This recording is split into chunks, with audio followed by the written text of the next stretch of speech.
Good afternoon, everyone. Let us start. Remember, we have been learning Chapter 6, Manufacturing Industries. Last time we discussed about importance of manufacturing industries. Today we shall learn about factors affecting industrial location. Now I will present.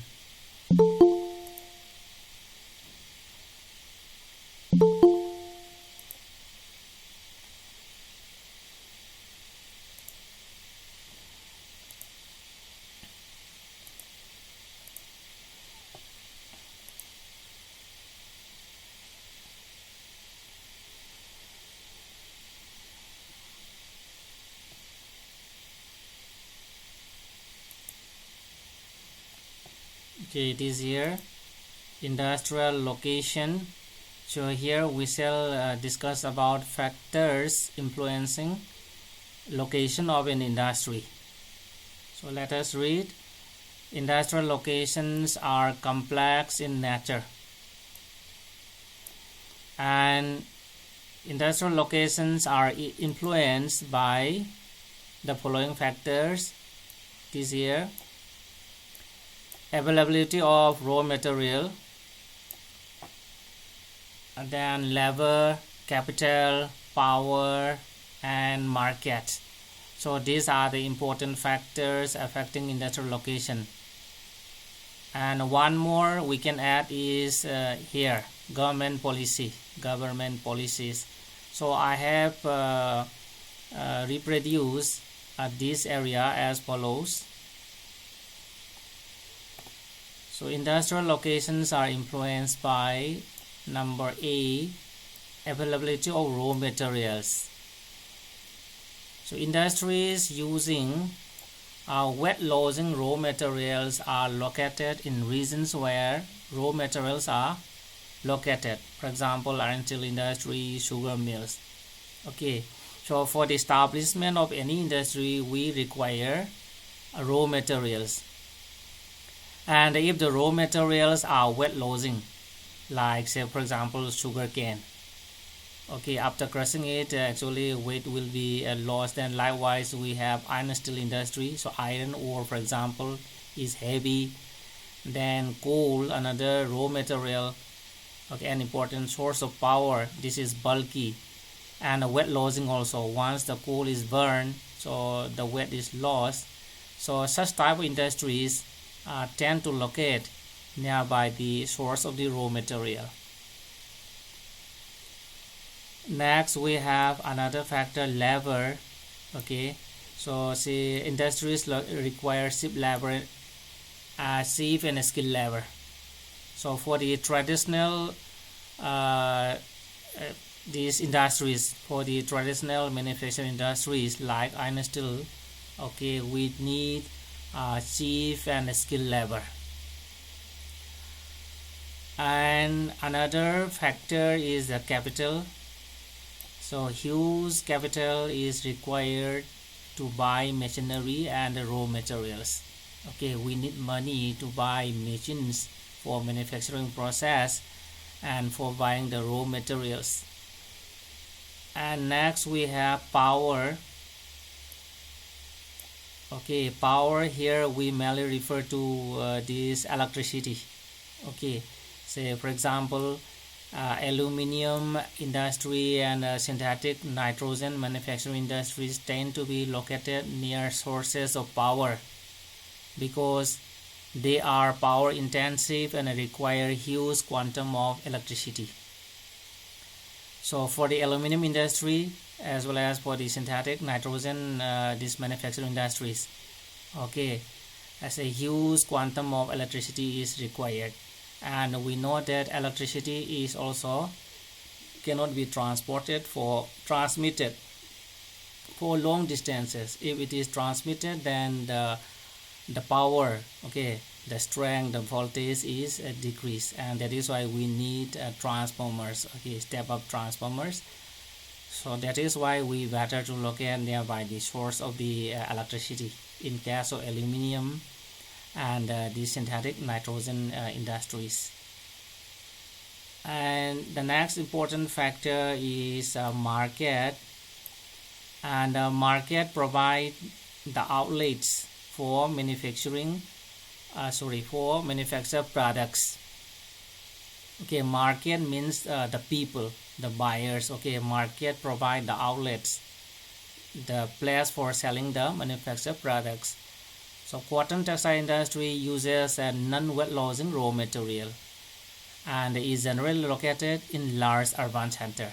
So large urban center here means the market. Okay, urban center provides a huge market.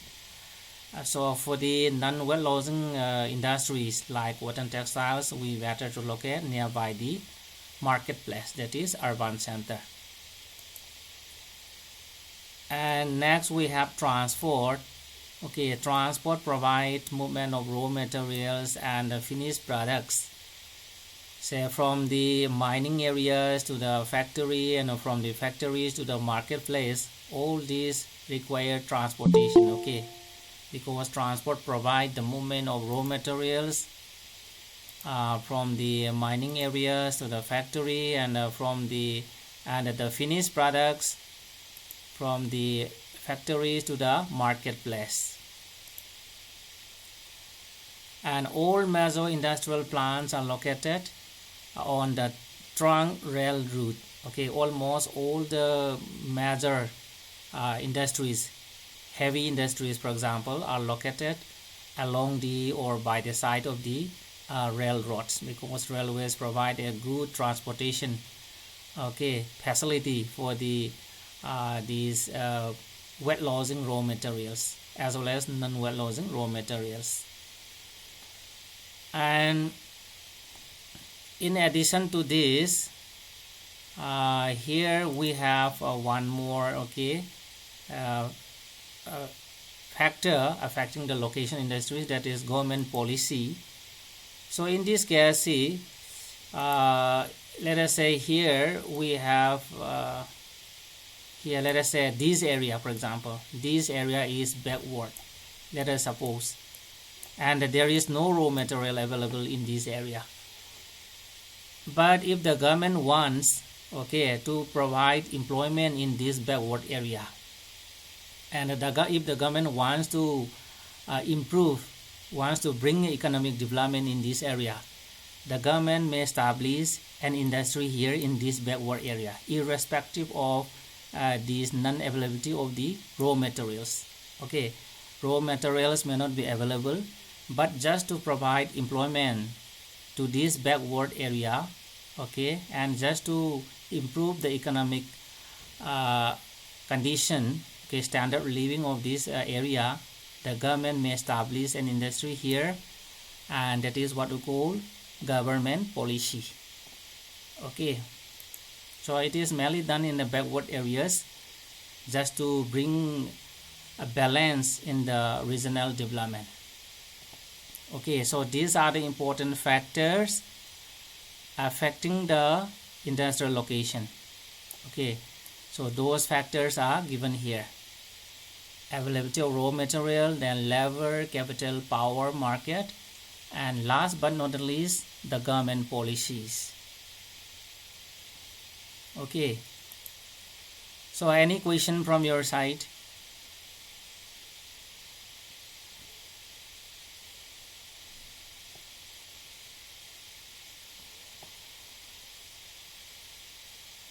So if you don't have, then let me proceed. Are you connected? Say it is really fine. Okay, it is really possible to find all these factors available in one place. Consequently, manufacturing activity tends to locate at the most appropriate place where all the factors of industrial location are either available or can be arranged at a lower cost. Okay, so we always try to find out the most appropriate place, since all the factors are not found in a particular place. Okay,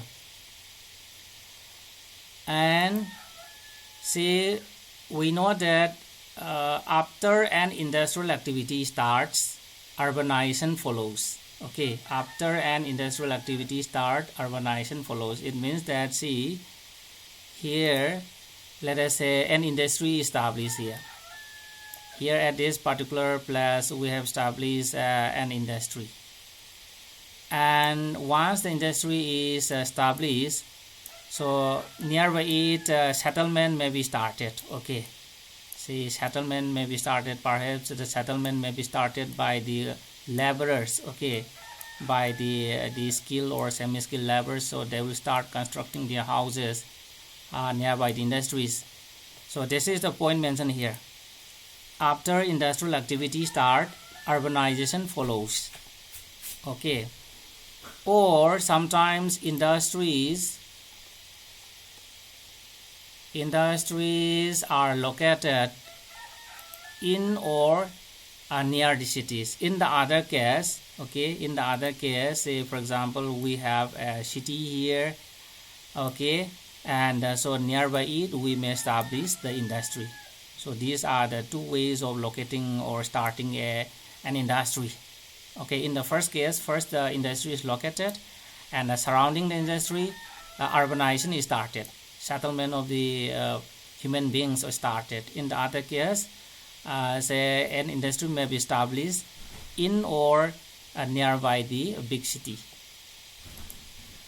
And so industrialization and urbanization go hand in hand. Okay, in this way urbanization and industrialization go hand in hand. That is, say cities provide a good market. Okay, as mentioned here, see how industrialization and urbanization go hand in hand. So it is here, cities provide market and also provide services such as banking, insurance, transport, labor, consultants, and financial advice to the industry.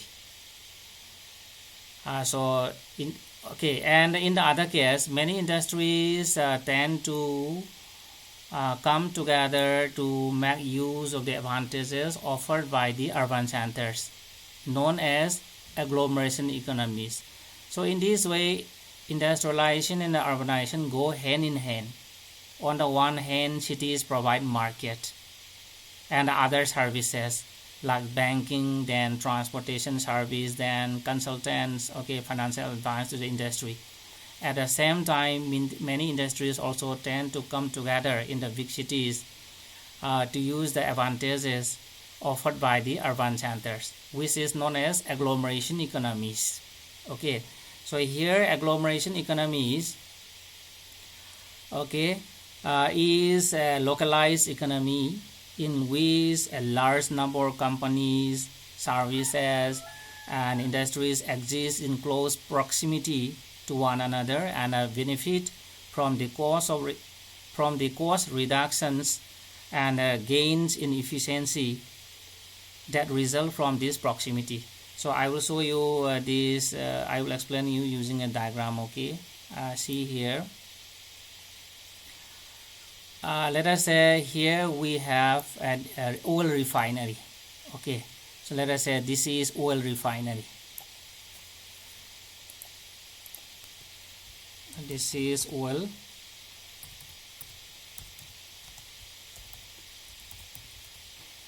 refinery, and we know that oil refineries produces many petrochemicals which can be used as a raw material by the other industries. Okay, see here, nearby it we can establish another this industry, that is fertilizer. For example, we can establish fertilizer, okay, manufacturing industry here,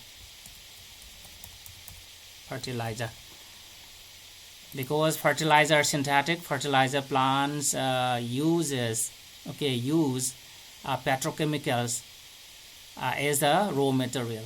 And likewise, again, nearby it we can establish another this industry, that is synthetic textile, for example. Okay, so another industry also can be established nearby the oil refinery, that is synthetic textile. Okay, synthetic textiles, and synthetic textiles also uses petrochemicals as a raw material. Okay, synthetic fiber is obtained from the oil refinery, and likewise, okay, I say these fertilizer plants also uses these petrochemicals as a raw material. So in this way, if we look at, okay, if we look at in this way, then the transportation cost of these industries will be the least, and so in this way all the industries are benefited. Okay, and this is known as urban agglomeration.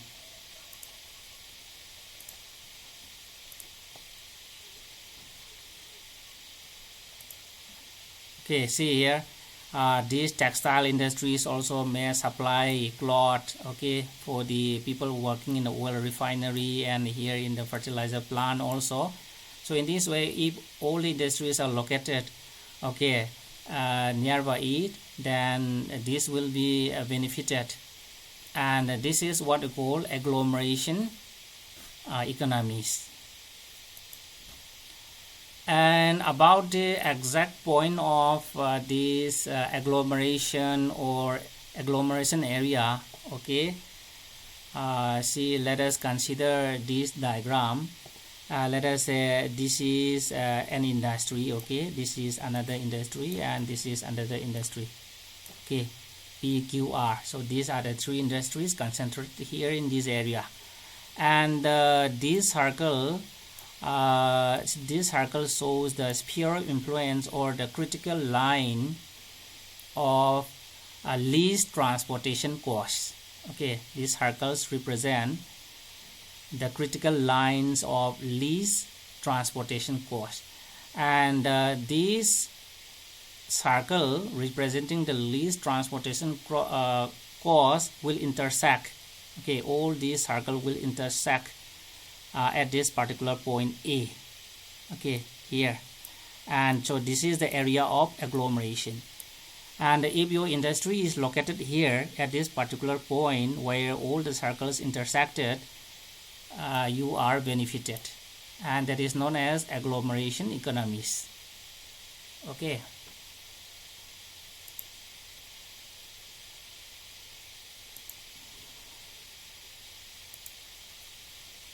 Any question from your side, boys and girls?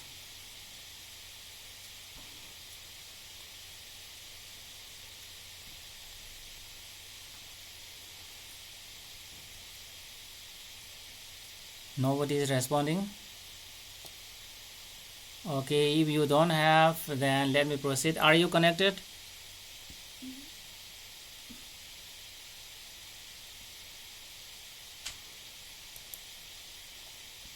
Okay, let me proceed.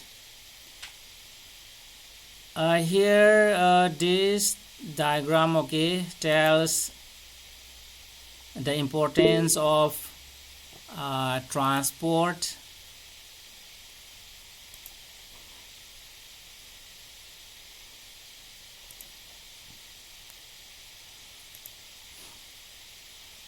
Okay, see, industry market linkage. So this is done by the transport system, and this chart shows the significance or the importance of transport. See, inputs, that is raw materials and the other components, are transported, okay, to the factory. Then again the products, okay, the manufactured goods are again transported to the market. So it is possible only because of good transportation system. Okay,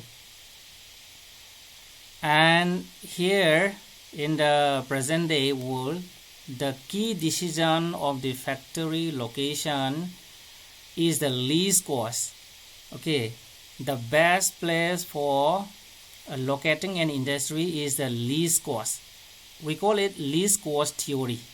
Okay, least cost theory. So least cost theory emphasizes that a farm or an industry seek a site, okay, of minimum transport and the labor cost. So we have to find a place where the transportation cost is the least and where the labor cost is the least, and that theory is known as least cost theory. Okay, least cost theory. So let us see one diagram here. Okay, see here, and so these two diagrams, okay, represent the location, okay, location of industries, and this model is known as Weber's triangulation locational triangle. Okay, so this diagram is known as Weber's locational triangle, and here we have two models. One is wet lodging for the wet lodging industry, another one is for the wet gaining industry. So now let us see. So let us consider about wet lodging industry. Okay, see here, here C means a marketplace. Okay, market. Here C means a market, and M1 means raw material 1. So let us consider about iron steel industry. So M1, that is material 1, let us say iron ore. Okay, iron ore. And M2, that is another material. Okay, here let us say this is power, that is coal. So in other cases it may be labor also. Okay, depending on the type of industries. So here C means the market place. Okay, and here M1, let us represent it by iron ore for the case of iron steel industry, and M2 coal, that is the source of power. And we know that this iron ore and this coal, these are wet lodging raw materials, and since these are heavy and bulky and wet lodging, the transportation cost is very high. So in this case, okay, so in this case the factory, the industry will be located, okay, nearby the source of raw material, as you see in the diagram. Okay, see here in this way. So here the place of location of the iron steel industry will be pulled towards the source of the raw material in this way. See here, in this case 2 tons of iron ore is required. Okay, say for manufacturing 1 ton of steel, and likewise 2 tons of coal is required for smelting these 2 tons of iron to produce steel. And since these iron ore and coal are wet lodging raw materials, the factory, okay, is pulled towards the source of the raw material. So this is for the case of wet lodging industry. And in the other case, so this one is for the wet gaining industry. So in this case, as you see here, this is the location of the industry, and here the industry will be located nearby the marketplace C. Say for example cotton textile industry, then cold drink, bottling plants, then bakery, confectionery, okay, food processing industry. These are examples of wet gaining industry. And since transportation cost is high when the weight of the product is okay, large, then it is tend to locate nearby the marketplace.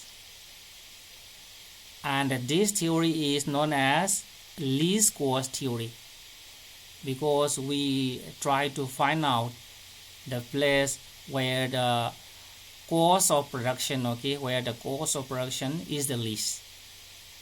And the cost of production is dependent on the cost of transportation, then the cost of the input, and the cost of labor. So we always try to find out the least cost area. This is what I call this Weber's locational triangle or the least cost theory.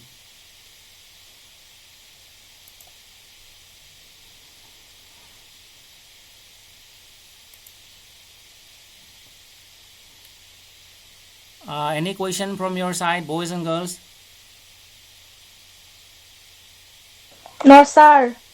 Okay, let us proceed. Here next we'll find these types of industries. Okay, so this figure also shows, actually this figure explains the least cost theory, and I explain in the form of this locational triangle model. Okay, that Weber's model. Next we have classification of industries, and industries may be classified as follows.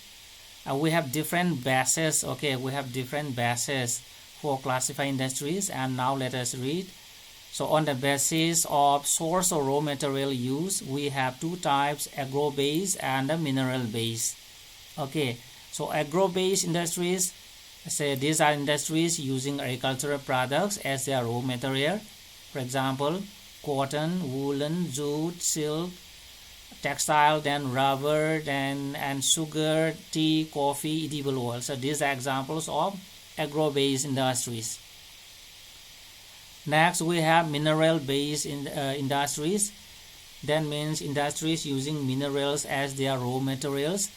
Examples, we have iron and steel, then cement, aluminium, machine tools, petrochemicals. So this is an example of mineral-based industries. Next we have according to their main role, we have two types of industries, basic or key industry. Another one is consumer industries. So basic or key industries are those industries which supply their product as raw materials to manufacture other goods. Okay, industries which supply their products as raw material to other industries, okay, are known as basic or key industry. For example, iron steel, then copper smelting, aluminum smelting. So iron steel, for example, this will supply machinery. Okay, that is for example, these engineering industries. So these engineering industries, that is the industry manufacturing machine tools, will use iron and steel as their raw material, and hence this iron steel industry is an example of basic or key industry, because iron steel industry is supplying raw material, okay, to the other industries. Here the raw material means iron steel. Then consumer industries. So consumer industries are industries that produce goods for direct use by the consumers. For example, sugar mills, okay, then toothpaste, paper, sewing machine, fans, all these are used, okay, or can be used directly by the people, and hence industries manufacturing these goods, okay, are known as consumer industries. Consumer industries means industries which produce goods for direct uses by the people. For example, sugar can be consumed directly by the people. Then toothpaste, we can use toothpaste directly by the people. So these are examples of consumer industries. Then on the basis of capital investment, we have two types, small scale industry and a large scale industries. So a small scale industry is defined with reference to the maximum investment allowed on the assets of a unit, and this limit has changed over a period of time, and at present the maximum investment allowed, okay, in the small scale industry is 1 crore of rupees, okay, rupees 1 crore. If the amount investment is up to 1 crore, we call it small scale industry. If more than 1 crore, we call it large scale industry.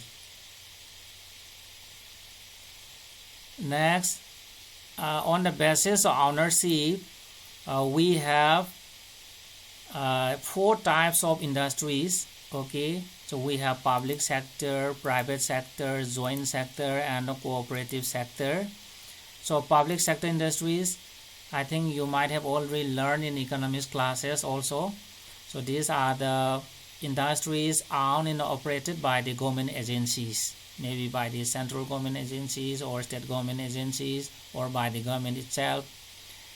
Example, we have BHEL and SL, okay, Bharat Heavy, this Electrical or Engineering Limited, then Steel Authority of India Limited, for example, okay. Then private sector industries, so these are industries owned and operated by individuals or a group of individuals. Say for example, TISCO, Tata Iron Steel Company, then Bajaj Auto Limited, then Dower Industries. So these are examples of private sector industries. Okay, that is industries owned and operated by the individuals, private individuals or a group of individuals. And joint sector industries, so these are the industries which are jointly run by the state and individuals or a group of individuals. So joint sector industries are the industries which are jointly owned and run, okay, by the government agencies or by the government and individuals together. Okay, the government and individuals together, or by a group of individuals and the government. Here the government may be central government or state government. Example of joint sector industries, we have this Oil India Limited, that is oil, is jointly owned by public and the private sector. And next we have cooperative sector, so industries owned and operated, okay, industries owned and operated by producers or suppliers of raw materials, workers, or both are known as cooperative sector industries. Okay, so industries which are owned and operated by the producers or the suppliers of raw materials are known as cooperative industries. So in this case, these workers or the farmers or the producers of raw materials, okay, pull in means combine in the resources and share the profit or the losses proportionally. So we have examples of these cooperative sector industries like sugar industry in Maharashtra. There in Maharashtra, sugar mills, sugar industries are owned by the farmers, the producers of raw material, that is sugarcane. And likewise, coir industry in Kerala. Okay, this is another example. So coir, you know, this is the fiber obtained from the coconut husks. Okay, and so coir industry mainly involved this production of these ropes, then mattress, cushions. Okay, all these are mainly manufactured from the these fibers obtained from the coconut husks. And we have the example of cooperative sector industries in Kerala, that is coir industry. There in Kerala also, these coir industries are run and operated by the producers of this raw material, that is coir. And the last one is based on the bulk and the weight of raw material and finished goods. Okay, based on the bulk and the weight of raw material and finished goods, we have 2 types of industries, that is heavy industries and light industries. Heavy industries means industries using very heavy and bulky raw materials, and the products are also heavy. For example, iron steel industry. Then light industries that use light raw material and produce light goods, such as electrical goods industries. So light industries are those industries which use light raw materials and produce light goods. For example, these electrical goods industries, say for example making of tube lights, electric bulbs, okay, needles, toys, all these are example of these light industries.